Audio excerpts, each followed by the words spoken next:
और चलिए शुरुआत करते हैं दोपहर के नंबर 1 डिबेट शो की। 2024 के चुनावी घमासान में मुलायम कुनबे की अग्नि परीक्षा की घड़ी बहुत नजदीक आ चुकी है। 2 चरण में चुनावी बढ़त लेने का दावा कर रही भारतीय जनता पार्टी ने समाजवादी पार्टी पर सबसे बड़ा प्रहार किया। सीएम योगी आदित्यनाथ ने 2 दिन पहले बयान दिया था कि अखिलेश ने चाचा शिवपाल को चूरन चटाकर सियासी हाशिए पर पहुंचा दिया। अब योगी आदित्यनाथ ने मुलायम कुनबे पर एक और बड़ी चोट कर दी। आरोप लगाया कि अखिलेश यादव को यादव समाज में अपने कुनबे के अलावा कोई दूसरा योग्य नहीं दिखता। योगी ने यह भी कहा कि अखिलेश अपने कुनबे के सियासी फायदे के लिए पूरे यादव समाज को बदनाम करते हैं।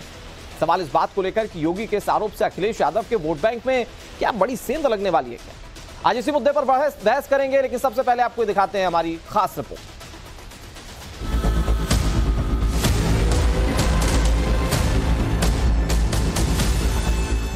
यादव हुए बदनाम, अखिलेश का बन गया काम। बहनों और भाइयों, ये लोग परिवारवादी लोग हैं, अपने परिवार के बाहर नहीं सोच सकते, अपने परिवार के बाहर नहीं सोच सकते। परिवारवाद के नाम पर जाति को ये लोग बदनाम करते हैं, सामाजिक ताने बाने को छिन्न भिन्न करते हैं, समाज और देश की सुरक्षा के साथ खिलवाड़ करते हैं। सोचो, यादवों में भी देना था तो किसी और को नहीं दिया, एक ही परिवार के सब लोगों को दिया टिकट, किसी और को दिया ही नहीं। अरे और भी तो योग्य लोग थे, उनको भी दिए होते, उनको भी आगे बढ़ाए होते। योगी ने मुलायम कुनबे की कमजोर नस दबा दी। राजनीति में परिवारवाद को सही ठहराने वाले अखिलेश यादव पर चुनाव के तीसरे चरण से पहले सबसे बड़ी चोट हो गई है। सीएम योगी आदित्यनाथ ने संभल के चुनाव प्रचार में जिस तरह अखिलेश के परिवारवाद वाले छल में छेद किया, उससे यादव वोट बैंक में बड़ी सेंध की बुनियाद बनती दिख रही है। क्योंकि सीएम योगी आदित्यनाथ के आरोपों पर सपा सुप्रीमो क्या सफाई देते हैं, इस पर समाजवादी पार्टी के यादव वोट बैंक की नजर टिक गई है। 2024 में चुनावी लड़ाई में अखिलेश यादव पीडीए का राग अलाप रहे हैं। पीडीए यानी पिछड़ा, दलित और अल्पसंख्यक, जिससे वे नया चुनावी समीकरण गढ़ने का दावा कर रहे हैं। लेकिन समाजवादी पार्टी के उम्मीदवारों की पहली लिस्ट के वक्त से ही साफ दिखने लगा था कि यादव समुदाय के नाम पर अखिलेश यादव अपने परिवार से बाहर किसी दूसरे पर दांव नहीं लगा सकते। अब तक सपा के घोषित टिकटों में महज 7% यादव चेहरे हैं। 2014 के अनुपात में ये आधा और 2019 के मुकाबले महज 1/3 है। समाजवादी पार्टी से जो 5 यादव उम्मीदवार चुनावी मैदान में हैं, वो सभी मुलायम परिवार से ही हैं। कन्नौज से खुद अखिलेश यादव मैदान में हैं, मैनपुरी से उनकी पत्नी डिंपल, आजमगढ़ से मुलायम के बड़े भाई अभय राम यादव के बेटे और अखिलेश यादव के चचेरे भाई धर्मेंद्र यादव ताल ठोक रहे हैं। तो फिरोजाबाद से राम गोपाल यादव के बेटे और अखिलेश यादव के चचेरे भाई अक्षय यादव, वहीं बदायूं से अखिलेश के भतीजे और शिवपाल के बेटे आदित्य यादव उम्मीदवार हैं। और अब तो अखिलेश की बेटी अदिति के चुनाव प्रचार पर भी बीजेपी उन्हें घेर रही है। इसे अखिलेश का पीडीए बता रही है। पीडीए यानी परिवार डेवलपमेंट अथॉरिटी। इनका पीडीए परिवार डेवलपमेंट अथॉरिटी ऑफ सफाई, इसके अलावा किसी कुछ है नहीं। यादवों को पल्ले नहीं पड़ना। शिव प्रसाद यादव जी चिल्ला रहे थे कि घोषियों को कुछ नहीं मिला। हम कह रहे घोषी छोड़ दो, कमरियों को या किसी कुछ नहीं मिलना, क्योंकि परिवार में ही तीसरी पीढ़ी प्रवेश कर रही है। अभी हम अखबार में पढ़ रहे थे, आप भी लोगों से सुन भी रहे थे, देख भी रहे थे कि अखिलेश जी की बेटी भी प्रवेश कर चुकी है, चुनाव में शामिल हो चुकी है। इसका मतलब साफ है, परिवार से कुछ बचना नहीं है। किसी न किसी यादव को कुछ पल्ले पड़ेगा, न किसी अन्य को पल्ले पड़ेगा। केवल और केवल सारा राजनीतिक मामला जो भी है वो परिवार तक सिमट गया है। आपको बता दें कि यूपी में यादव वोट बैंक 2 हिस्सों में बटा है, घोसी और कमरिया। अखिलेश के परिवारवाद पर चोट कर बीजेपी उनमें सेंध लगाने में जुटी हुई है और इस पर अखिलेश रटा रटाया राग सुना रहे हैं। ये लोग जो परिवारवाद की बात कर रहे हैं, सच्चाई तो ये है कि ये भारतीय जनता पार्टी के लोग और एनडीए वाले लोग हमारे आपके पीडीए परिवार से घबरा गए हैं। सच तो यही है कि परिवारवाद के नाम पर 2024 में उनकी सबसे बड़ी लड़ाई है, क्योंकि मुलायम कुनबे का एक भी सदस्य चुनावी घमासान में हारा तो ये अखिलेश पर बड़ी चोट होगी। बीजेपी तो कह रही है कि 5 सीट बचाना मुलायम कुनबे के लिए भारी होगा। Bureau report, times now, Navbharat. देखिए 2014 का चुनाव याद कीजिए, तब कांग्रेस पार्टी के खिलाफ भारतीय जनता पार्टी ने जो कैंपेनिंग की थी उसमें परिवारवाद एक बहुत बड़ा मुद्दा रहा। उसके बाद जितने भी इलेक्शन हुए उनमें परिवारवाद का मुद्दा हमेशा हावी रहा। बीजेपी इसको जमकर भुनाती रही और विपक्षी दलों पर निशाना साधती रही। और 2024 के चुनाव में भी 2 फेज के जब इलेक्शन हो गए तो योगी आदित्यनाथ ने परिवारवाद पर निशाना साधकर समाजवादी पार्टी पर बड़ी चोट की है। सवाल इस बात को लेकर है कि क्या इसका एक बहुत बड़ा इंपैक्ट होगा। इस पर बातचीत करेंगे। हमारे साथ कई सारे मेहमान जुड़ गए। हमारे साथ एसएन सिंह जुड़ गए जो कि प्रवक्ता है भारतीय जनता पार्टी के। हमारे साथ संजय राणा जुड़ गए, राजनीतिक विश्लेषक हैं। हमारे साथ विनोद शर्मा जुड़ गए, प्रवक्ता हैं बहुजन समाज पार्टी के। हमारे साथ चंचल यादव जुड़ गए, समाजवादी पार्टी के प्रवक्ता हैं। राहुल लाल हमारे साथ जुड़ गए जो कि राजनीतिक विश्लेषक हैं। सभी मेहमानों का बहुत बहुत स्वागत। मैं शुरुआत सबसे पहले समाजवादी पार्टी के प्रवक्ता चंचल यादव से करता हूं। चंचल जी, पीडीए का मीनिंग आप कुछ और बता रहे थे। अब बीजेपी के जो प्रत्याशी हैं वो पीडीए का मीनिंग बता रहे हैं परिवार डेवलपमेंट अथॉरिटी। वो कह रहे हैं कि अखिलेश यादव को अपने परिवार से ऊपर, अपने परिवार से आगे, अपने परिवार से पीछे कुछ नहीं दिखता। जहां जहां पर भी यादव बाहुल क्षेत्र थे वहां पर सिर्फ अपने परिवार को टिकट दे दिया। देखिए अनुराग जी, भारतीय जनता पार्टी का यही तो डबल स्टैंडर्ड चेहरा है। भारतीय जनता पार्टी के लोग जो है, अगर आप देखें उत्तर प्रदेश के अंदर सुभाषपा से गठबंधन इनका है जी। सुभाषपा का परिवारवाद इनको दिखाई नहीं देगा। इनका अब गठबंधन है अपना दल से अनुप्रिया पटेल जी और उनके पति आशीष सिंह पटेल जी। निषाद समाज पार्टी के संजय निषाद जी, उनके लड़के प्रवीण निषाद जी। आ जाइए, हम पार्टी है बिहार में। इसके अलावा आरएलएसपी है, इसके अलावा लोजपा है। ये सारी की सारी पार्टियां, ये तो हो गई जैसे परिवारवाद पार्टियां, और बहुत सारी अनगिनत हैं। अब आ जाइए बीजेपी का परिवारवाद।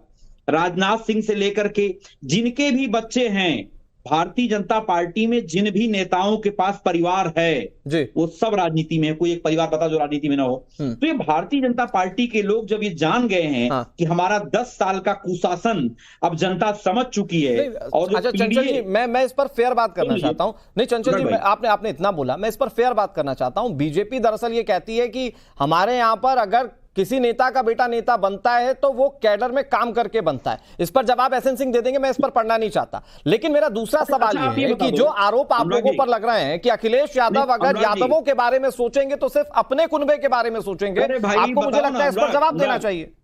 बताओ आप, अमित शाह का बेटा कौन सा बल्ला पकड़ा था? बताओ कौन सी मेहनत किया था? बल्ला पकड़ने का तो ढंग नहीं है। नहीं, सचिव बनने के लिए मुझे नहीं लगता कि बल्ला पकड़ने की जरूरत है। इससे पहले भी कई सचिव हुए जिन्होंने बल्ला नहीं पकड़ा था। अरे क्या बात करूं मैं, बताओ तो मैं कर रहा हूं। ये परिवारवाद नहीं है तो फिर आप परिवारवाद आरोप क्यों लगा रहे हो? नहीं, मैं कह रहा हूं इस पर तो जवाब एसएन सिंह देंगे। मैं ये नहीं कह रहा। नहीं, चंचल जी सुनिए ना, मैं ये नहीं कह रहा। मेरा सवाल ये है कि आप जिन यादवों का वोट बैंक लेकर लंबे समय से जो अपनी सियासत चमका रहे हैं, आज आप लोगों पर आरोप ये लगने लगे कि आप यादवों में भी सिर्फ अपने परिवार का सोचेंगे। आप सोचेंगे ही नहीं कि दूसरा कोई यादव आपकी पार्टी में काम कर रहा है। आप चूंकि यादव है, क्या आपको नहीं लगता कि आपको किसी सीट पर चुनाव लड़वाया जा सकता है? क्या आप इतने काबिल नहीं है? लेकिन बीजेपी कह रही है कि सिर्फ उन्हें टिकट दिया जाएगा जो अखिलेश यादव के परिवार से होंगे। अरे भाई सुनिए ना, आप सुन तो लीजिए। देखिए भारतीय जनता पार्टी, मैंने कहा कि प्रोपेगेंडा फैलाने में माहिर है। आज ये लोग पूछ रहे हैं, ये बताओ जो आपने जनता के बीच में जो बड़ी बड़ी बातें करके आप आए थे, जो जनता के बीच में बड़े बड़े वादे करके आए थे, उन वादों पे चर्चा क्यों नहीं करना चाहते? और आप अभी नेताजी का नाम लेके कुनबा की बात कर रहे थे। ये आरएसएस के कुनबे का ये परिवारवाद नहीं है। आरएसएस के लोग जो है, जो आरएसएस में काम करते हैं, आरएसएस में अपना, मैं आपकी सारी बात समझ गया। आपके परिवारवाद पर एसएन सिंह जवाब देंगे। आपके परिवारवाद वाले सवाल पर एसएन सिंह बिल्कुल मुस्कुरा रहे हैं, वो जवाब देंगे। मुझे तो ये बताइए कि क्या यादवों में भी काबिलियत सिर्फ अखिलेश यादव के परिवार की है? और मैं इसको और थोड़ा सा बड़ा कर देता हूं, क्योंकि हमने ये देखा कि पिछला चुनाव जो हुआ था उसमें डिंपल यादव हार गई थी। तब कुछ लोग ये बात जरूर कह रहे थे कि घोसी और कमरिया के बीच की लड़ाई जो थी यादवों में, वो सबसे बड़ा कारण बनी जिसकी वजह से डिंपल यादव हार गई अपनी सेफ सीट। ये अंग्रेजों के चेले चपाटे लोग हैं, केवल इनका एक सूत्री कार्यक्रम में बांटो और राज करो। मैं आपसे एक बात कहना चाहता हूं, आपने बात का जिक्र कर दिया, मुझे आप एक बड़ी ईमानदारी से एक बात बताओ जी। आज के समय में पूरे उत्तर प्रदेश में जो प्रमुख मुद्दे हैं, उसके ऊपर जनता के बीच चुनाव लड़ रहे हैं। हम लोगों ने जो भी एजेंडा तय किया है, पीडीए पिछड़ा दलित अल्पसंख्यक, हम लोगों ने सुनिए 9 वर्मा समाज के लोगों को टिकट दिया है, पटेल समाज से आते हैं लोग। 6 मौर्य समाज के लोगों को टिकट दिया है। 5 निषाद समाज के हाँ, लोगों को टिकट दिया है और अपने 2 परिवार के 5 समाज लोगों को टिकट दे दिया। भाई ये भी तो सुनिए, बताइए, और अपने परिवार के 5 लोगों को टिकट दे दिया। कोई चाचा का बेटा है, कोई ताऊ का बेटा है, कोई अपनी पत्नी है, और तो और लोग ये कह रहे हैं कि अब अखिलेश यादव अपनी बेटी से प्रचार भी करवा रहे हैं, यानी कि एक तरीके से राजनीति में उन्हें भी एंट्री दे रहे हैं। 5 लोग आपके परिवार से हैं सर, इस पर तो बोलेंगे। मुझे आप बताओ, यहां उत्तर प्रदेश में बच्चा बच्चा अखिलेश समझता है अपने आप को, बच्चा बच्चा। जिन और अखिलेश किसी को कुछ नहीं समझते, वो देंगे टिकट तो अपने परिवार को देंगे। फिर वही बात, मैं सिंपल सी बात मैं आपसे पूछना चाहता हूं। नहीं ठीक है, मैं इस पर नहीं उलझ रहा। भारतीय जनता पार्टी के परिवारवाद आपको दिखाई नहीं देता है?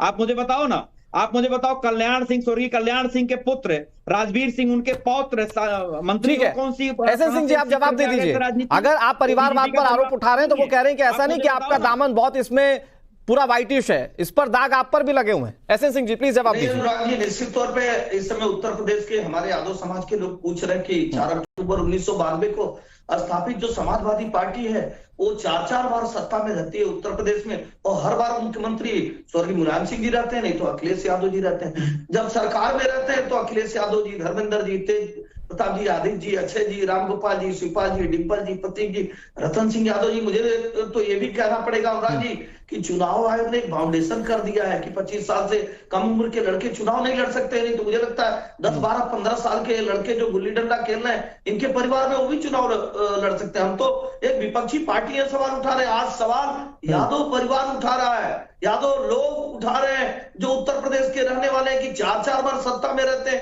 क्यों नहीं दूसरे के हाथ में कमान दी जाती है? आपने कहा भारतीय जनता पार्टी, भारतीय जनता राहुल जी आ रहा हूं, अगर मोहन यादव जी को सीएम बनाती है, दिनेश लाल निरहुआ जी को एमपी बनाती है, सुभाष यादव जी को एमएलसी बनाती है, तो ठीक है मैं आ रहा हूं। एसएन सिंह जी, इस वक्त गृह मंत्री अमित शाह क्या कह रहे हैं वो सुना देते हैं। मिला, डिंपल यादव को भी मिला, मगर कोई वहां नहीं गया। भाई और बहनों, राम मंदिर की प्राण प्रतिष्ठा में जो लोग नहीं गए हैं उनको मालूम है कि हम वो लोग हैं जिन्होंने कार सेवकों पर गोली चलाई थी, कार सेवकों पर गोली चलाई। भाई और बहनों, एटा की जनता ने तय करना है कि कार सेवकों पर गोली चलाने वाली पार्टी समाजवादी पार्टी को वोट देना है या राम मंदिर बनाने के लिए अपनी सरकारें कुर्बान करने वाली भारतीय जनता पार्टी और नरेंद्र मोदी को वोट देना है। यह निर्णय एटा की जनता को करना है। भाई और बहनों, मैं यहां आया हूं तब बाबूजी को मन से याद करना चाहता हूं। पूरे भारत में बाबूजी ही थे जिन्होंने पिछड़े वर्ग का, गरीबों का कल्याण करने का बीड़ा उठाया था। बाबूजी की सरकार तो चली गई मुलायम सिंह जी के कारण, परंतु जब आपने हमारे प्रिय नेता नरेंद्र मोदी जी को प्रधानमंत्री बनाया, उन्होंने पिछड़ा वर्ग को, गरीबों को आगे बढ़ाने में कोई कसर नहीं छोड़ी। तो ये गृह मंत्री अमित शाह एटा में बोल रहे थे और उन्होंने यहां पर भी समाजवादी पार्टी पर निशाना साधा। बहरहाल योगी आदित्यनाथ की जो बड़ी बात थी, उन्होंने परिवारवाद पर घेरने की कोशिश की। एसएन सिंह जी, मैं 20 सेकंड दे रहा हूं, प्लीज अपनी बात को कंक्लूड कीजिए, फिर मैं दूसरे मेहमानों के पास जा रहा हूं।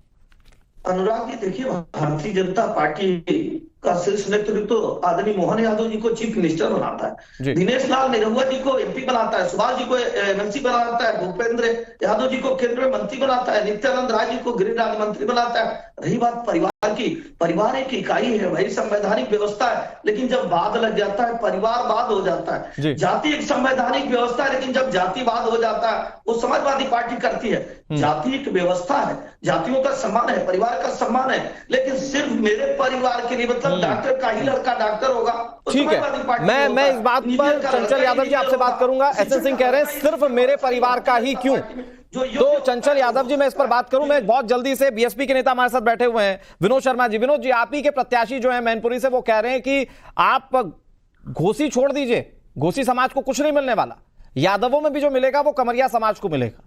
तो ये वो जो बात कह रहे हैं उसका आधार समझाइए। क्या अखिलेश यादव से वहां के जो स्थानीय लोग हैं वो लोग इतने प्रताड़ित है? क्या वो लोग भी ऐसा सोचते हैं? क्या इसका इंपैक्ट जो है वो चुनाव में देखने को मिलेगा कि घोषी समाज को जब प्रतिनिधित्व नहीं मिल रहा है तो वो अखिलेश यादव के खिलाफ वोट कर सकते हैं? Sir Vinod ji, sir, Samajwadi party के नेता अखिलेश यादव जी से उनके परिवार भी पीड़ित है, परिवार वाले भी पीड़ित हैं सर। उनको परिवार को भी इकट्ठा नहीं करना आ रहा है, तो वो दूसरे लोगों को क्या देंगे? वो न राम मंदिर की बात करते हैं, न वो हिंदुओं की बात करते हैं, न ब्राह्मणों की बात करते हैं। वो अपने परिवार में उलझे हुए हैं और परिवार को खुश करने के लिए एक परिवार की पार्टी बना के छोड़ दी है। अपने परिवार को भी वो पूरी तरह से नहीं संभाल पा रहे हैं, तो प्रदेश को कैसे संभाल पाएंगे? लोगों को, जनता की वोट कैसे समेट पाएंगे? वो मुझे नहीं लगता। जिन लोगों इसका इंपैक्ट देखते हैं क्या? क्योंकि आप बीएसपी से हैं, मैं ये जानना चाह रहा हूं, क्योंकि आप ही के प्रत्याशी ने ये बात कही, ये इंपैक्ट देखते हैं क्या इसका कि घोषी समाज अगर वोट नहीं करेगा? क्योंकि अगर मैनपुरी की बात करें तकरीबन 75% यहां पर घोषी समाज के यादव हैं, ये वोट नहीं करेगा क्या अखिलेश यादव को? आप लोगों का कोई ऐसा आंकलन है क्या? नहीं करेगा सर। यादव लोग जो जमीनी लोग हैं, जो गांव के लोग हैं, वो सब इनकी राजनीति को समझ चुके हैं। ये एक षड्यंत्र के अंदर उनको फंसाया जा रहा है, जाति के नाम पे वोट। ठीक है सर, मैं मेरे पास वक्त लिमिटेड इसलिए मैं छोटे छोटे रिएक्शन ले रहा हूं। राहुल लाल जी आप बहुत देर से हाथ खड़ा कर रहे हैं, लेकिन जो बीजेपी कह रही है उसमें एक बात तो दम है कि क्या कोई दूसरा यादव नहीं है क्या? क्या चंचल यादव इतने काबिल नहीं है क्या कि चुनाव लड़ लें? और वो भी सेफ सीट है वो तो सारी उत्तर प्रदेश में समाजवादी पार्टी के लिए। सिर्फ अपने परिवार का व्यक्ति क्यों? अच्छा राहुल लाल जी, मैं आ रहा हूं आपके पास। गृह मंत्री क्या कह रहे हैं, एक बार वो सुना देते हैं। बदायूं से आदित्य यादव परिवार से लड़ रहे हैं, आजमगढ़ में धर्मेंद्र यादव लड़ रहे हैं। अब कोई 25 साल से बड़ा नहीं है, वरना यूपी की 85 सीटों पर ये परिवार वालों को ही लड़ाते। भाइयों और बहनों, नरेंद्र मोदी जी ने जातिवाद और परिवारवाद को समाप्त कर यहां पर गरीबों का कल्याण का यज्ञ चलाया है। हर गरीब को अपने जीवन स्तर को ऊपर उठाने का काम नरेंद्र मोदी ने दिया। और मित्रों, ये राहुल बाबा अभी अभी पिछड़ा वर्ग के नाम पर झूठ फैला रहे हैं। वो कह रहे हैं कि भाजपा को 400 सीटें। ठीक है, गृह मंत्री अमित शाह उत्तर प्रदेश के एटा में बोल रहे हैं और जातिवाद को लेकर जो सियासत करता है विपक्ष उस पर निशाना साध रहे हैं। लेकिन अगर जातिवाद की भी सियासत है राहुल लाल जी, तो अपनी जाति में कोई दूसरा नहीं दिखेगा क्या परिवार के अलावा? अनुराग जी, जिन 5 लोगों को टिकट दिया गया है उन लोगों ने अपनी योग्यता लगातार साबित की है और उन्होंने सर योग्यता मतलब मुझे बताएंगे क्या योग्यता? सर सिर्फ यादव परिवार में और अखिलेश यादव के परिवार से ये योग्यता है ना? मेरी बात पूरी हो जानी समझ जाइए। देखिए अभी तक कहा गया कि यादव जाति के मोहन यादव को बनाया गया मुख्यमंत्री मध्य प्रदेश में। क्या किया गया मध्य प्रदेश में? जब मुख्यमंत्री बनाया गया, रिमोट कंट्रोल मुख्यमंत्री बनाया सिंह जी। सुन लीजिए, मैं आपके बीच में नहीं बोल रहा था, सुन तो लीजिए। रिमोट कंट्रोल मुख्यमंत्री बनाया और यादव समाज हमारी नाराजगी है, अन्य पिछड़ा वर्ग के लोगों के बीच में नाराजगी है। आपके संविधान विरोधी रवैये से, आपके आरक्षण विरोधी रवैये से, आप अन्य पिछड़ा वर्ग के बहुत हितैषी है। तो केवल एक चीज बता दीजिए कि आप जातिगत जनगणना का विरोध क्यों कर रहे हैं? अरे नहीं, राहुल लाल जी एक मिनट राहुल लाल जी, मुद्दे से भटक गए हम लोग। जातिगत जनगणना और ये सब बातें तब जब कांग्रेस जीत कर आएगी, मैं वो नहीं कह रहा हूं। मैं कह रहा हूं टिकट मिलना तो चुनाव से पहले तय होगा ना, तो एक ही परिवार को क्यों? और क्या ये परिवारवाद नहीं है कि एक ही परिवार का 5 सदस्य जो है वो अपनी सेफ सीट पर 5 अलग अलग जगह से चुनाव लड़ रहा है? अनुराग जी देखिए, अभी तो हम आप कर रहे हैं सीट भारतीय जनता पार्टी कर रही है उत्तर प्रदेश को। मैं आ रहा हूं, चंचल जी आ रहा हूं आपके पास। 80 के 80 लोकसभा सीट पर बीजेपी वाले अगर जीतने जा रहे हैं तो उन्हें क्यों टेंशन हो रहा है कि समाजवादी पार्टी में कौन किसे टिकट दे रहा है? टेंशन इसलिए हो रहा है कि यहाँ पे पीडीए का नारा इनके टिकट वितरण में दिखाई दे रहा है। राहुल लाल जी मैं रोक रहा हूं आपको। राहुल लाल जी आप पढ़े लिखे व्यक्ति हैं। राहुल लाल जी, बात ये है ना कि अब यादव समाज के अंदर से भी आवाज उठने लगी है कि साहब हम कमरिया नहीं है तो हमें वोट नहीं मिले, मतलब हमें टिकट नहीं मिले। ये तो यादव समाज के अंदर आवाज उठ रही है ना राहुल लाल जी, आप कैसे दरकिनार कर देंगे इसको? अनुराग जी ये आवाज, मैं आ रहा हूं चंचल जी, आ रहा हूं आपके पास। अच्छा खासा वक्त दिया। भीतर से नहीं आ रही ये आवाज जो है कि भारतीय जनता पार्टी के लोग और उनका इकोसिस्टम उठा रहा है। यादव समाज तो मतलब जो कोई आवाज नहीं आ रही। शिव प्रताप यादव हैं वो बीएसपी के जो कैंडिडेट हैं वो बीजेपी के आदमी। जो यादव समाज के और आरोप लगा रहे हैं। ठीक है चंचल जी, थोड़ा सा वेट कर लीजिए। संजय राणा जी, आप कैसे देख रहे हैं इसे? राहुल लाल कह रहे हैं योग्यता है 5 लोगों की, तब जाकर वो भले परिवार के लेकिन चुनाव लड़ रहे हैं। अनुराग, गुड आफ्टरनून पहले पे देखिए, ऐसा है कि समाजवादी पार्टी हमेशा हिंदू विरोधी, ओबीसी विरोधी, दलित विरोधी और यादव विरोधी रही। देखिए हिंदू विरोधी में बता दिया कि उन्होंने राम मंदिर का जब विध्वंस हो रहा था उस पर गोली कैसे चलवाई थी। अरे सर सुन लीजिए, ओबीसी विरोधी देख लीजिए। आ रहा हूँ चंचल जी, आ रहा हूँ। हिम्मत है आप यादव विरोधी, पिछड़ा विरोधी बता रहे हो। काट करके मुसलमानों को दिया जा रहा है, इनकी आवाज नहीं निकल रही है। अब मैं आता हूँ दलित विरोधी। एक भी अनुराग दलित नेता आप नहीं दिखा सकते समाजवादी पार्टी में, तो शीर्ष नेतृत्व पे बैठा हो, शीर्ष नेता हो। एक एक करके अच्छा चंचल जी, राहुल जी, एक एक करके प्लीज। एक भी यादव अनुराग दूसरा यादव नहीं मिलेगा जो नेतृत्व करता हो, चाहे दूसरे जगह से आता हो या दूसरे परिवार से आता हो। इसी का परिवार का आदमी घूम फिर के उसकी पार्टी को नेतृत्व करता है। तो समाजवादी की जब चर्चा करते हैं 5 लोगों का, देखिए 5 लोगों को नहीं, अब 10 लोगों को टिकट दीजिए, उसमें कोई कुरेज नहीं है। लेकिन आपके पास क्या लगता है, आपके पास लोगों की कमी है, इंटेलिजेंट लोगों की कमी है, योग्य व्यक्तियों की कमी नहीं। यादव समाज में बहुत योग्य व्यक्ति है, लेकिन ठीक है चंचल यादव जी, लास्ट 10 सेकंड। चंचल यादव जी, माफ कीजिएगा एसएन जी, मैं आपके पास नहीं आ पाया। चंचल यादव जी देखिए, लास्ट 10 सेकंड। मैं आपको बताऊं कि भारतीय जनता पार्टी, जो आपने जो सवाल खड़ा किया है अनुराग जी, देखिए 5 टिकट पे वो लोग हैं जो लोग जनता के बीच में, मैं ये कहना चाहता हूँ परिवारवाद की आप बात कर रहे हो, ये चुनाव ऐसा होता है जनता के बीच में जाना होता है। अच्छा, जनता डिसाइड करेगी कौन। ठीक है SN Singh ji, last 5 second please. सुन लो भैया, तो सुन लो। और यही बीजेपी एसएन सिंह जवाब दे दीजिए। सरेआम कहा, वो कह रहे हैं जनता ने चुने इन 5 लोगों को।